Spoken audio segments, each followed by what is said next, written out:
আল্লাহ বলছে খালি ফিরে আয় রে, তোর অপরাধ কতটুকু অপরাধ তোর, ফিরে আয়, মাপ চা, ইমান আন, ভালো কাজ কর।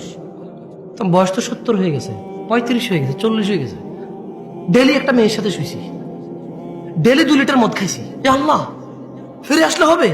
আল্লাহ বলছে আরে শোন, যদি তুই ফিরে আসস, ঈমান আনস, ভালো কাজ করস, এগুলো তোর গুনাহ পৃথিবী সমান, ফাউলাইকা ইউবাদদিল, আল্লাহ তোর গুনাহ এগুলাকে মাপ তো করবে, সব গুনাহকে ইউবাদদিলুল্লাহ সাইয়্যাতিহিম হাসানাত, তোর সব গুনাহকে, তোর নেকি নেই, তুই বয়স কম, বইরা যাবে কিছুদিন পরে, বা তুই জানিস না 20 বছর বয়সে মরতে পারিস, তোর তো আমল নাই, তো তোর সব গুনাহকে আমি আল্লাহ নেকিতে পরিবর্তন করে তোর নেকির পাল্লা দিয়ে দেবো।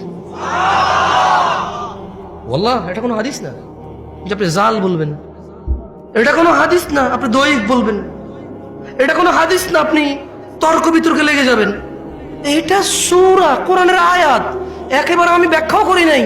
আল্লাহ বলছে ইল্লা মান তাব, অতঃপর যে তওবা করে, ওয়া আমানা ঈমান আনে, ওয়া আমিলা আমালান সালিহা, ভালো কাজ করে, ফাউলাইকা ইউবাদদিলুল্লাহু সাইয়্যাতিহিম হাসানাত, আল্লাহ তার সকল গুনাহকে নেকিতে পরিবর্তন করবে।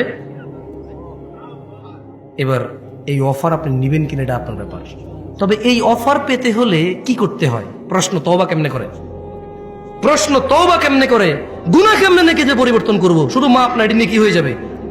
ধরে নেন বাংলাদেশ সরকার বলল কার কাছে কত জাল টাকা আছে, 30শে ফেব্রুয়ারি 2024 এর মধ্যে সমস্ত জাল টাকা আইনা জমা দাও, সেম আসল টাকা নিয়ে যাও, তবে আর কখনো জাল টাকা বানাইতে পারবা না, যদি বানাও মৃত্যুদণ্ড, যদি বানাও কি।